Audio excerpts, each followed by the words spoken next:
Ada perbedaan penerjemahan yang mencolok antara pemerintah dengan pihak Jemaah Ahmadiyah Indonesia dalam menafsirkan surat keputusan bersama 3 menteri terkait eksistensi Ahmadiyah di Indonesia. Berdasarkan penjelasan juru bicara Ahmadiyah, pelarangan kegiatan Jemaah Ahmadiyah yang dimaksudkan pemerintah tidaklah jelas. Selain itu, tidak ada pelarangan kegiatan Ahmadiyah berdasarkan surat keputusan bersama 3 menteri. Kegiatan apa yang disegel ini tidak pernah jelas. Apa? Kalau merefer kepada konsideran yang pertama, misalnya SKB 3 Menteri tahun 2008, sudah jelas kalau kita lihat di dalam SKB, tidak ada pelarangan kegiatan apapun, tidak ada pembubaran organisasi, dan tidak ada penghentian aktivitas. Masih 2 minggu yang lalu dari Dirjen Bimas Islam, di sana disampaikan melalui media juga bahwa tidak ada pelarangan kegiatan Ahmadiyah berdasarkan SKB 3 Menteri. Jadi jelas pihak yang otoritatif dalam hal ini adalah Kemendag menyatakan SKB 3 Menteri tidak melarang kegiatan apapun. Benarkah demikian? Untuk memastikan keterangan dari pihak Ahmadiyah, kami mendatangi Direktorat Jenderal Bina Islam Kementerian Agama. Assalamualaikum, Pak Dirjen. Apa kabar, Pak? Alhamdulillah sehat. Alhamdulillah sehat. Pak, saya ganggu waktunya sebentar. Kita boleh Pak ngobrol di sini, Pak? Prof, kalau kita lihat kan MUI sudah mengatakan ya, sudah mengeluarkan fatwa bahwa Ahmadiyah ini dianggap menyesatkan. Kenapa tidak dibubarkan oleh pemerintah? Ya, tidak sesederhana itu ya. Jadi fatwa MUI bisa saja menjadi salah satu pertimbangan pemerintah misalnya membubarkan. Tetapi tentu tidak sederhana itu. Tentu banyak proses-proses lain yang harus dilewati juga begitu. Nah, oleh karena itu Ahmadiyah ini sebelum surat edaran ini dikeluarkan, mereka dipanggil, diajak diskusi. Dan titik moderatnya surat edaran itu, misalnya gini, Ahmadiyah diperingatkan dan diperintahkan, jangan lagi Anda menyebarluaskan faham itu. Jangan mengajak masyarakat kepada faham itu.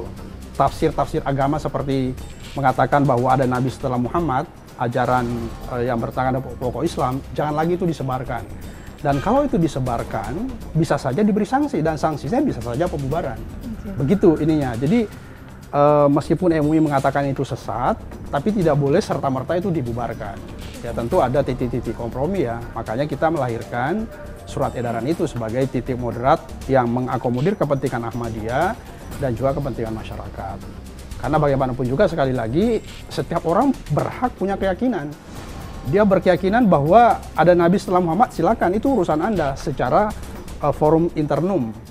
Tapi itu bertentangan dengan ajaran Islam. Dan kalau Anda mengaku Islam, ya Anda tidak boleh berpaham seperti itu. Nah, oleh karena itu kalau Anda tetap meyakini itu urusan Anda, tapi sendiri di dalam hati, jangan Anda mengajak masyarakat. Oke. Gitu. Nah, kalau pemerintah melalui Kementerian Agama ini melihat eksistensi dari Ahmadiyah seberapa masif sih di Indonesia, Prof? Untuk saat ini? Ya, cukup banyak ya. Saya lupa data persisnya, tapi mungkin sekitar 30 sampai 50 ribuan di beberapa tempat di Indonesia. Itu data yang sudah beberapa tahun yang lalu. Kami Kementerian Agama sedang melakukan pendataan lagi.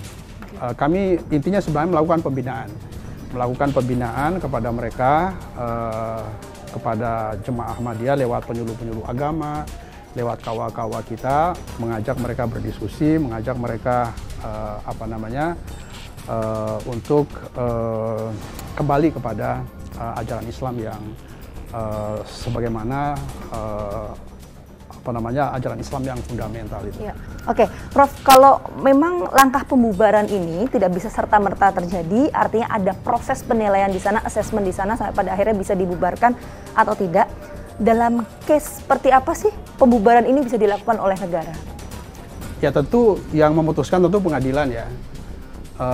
Tapi jika seandainya Ahmadiyah tetap ngotot menyebarluaskan fahamnya, kemudian melanggar surat edaran, sama sekali tidak memperhatikan surat edaran itu, kemudian secara masif melakukan kegiatan-kegiatan yang meresahkan, menimbulkan keonaran, menimbulkan macam-macam sehingga terjadi kekisruhan di masyarakat, bisa saja pemerintah membubarkan, bisa saja, sangat bisa.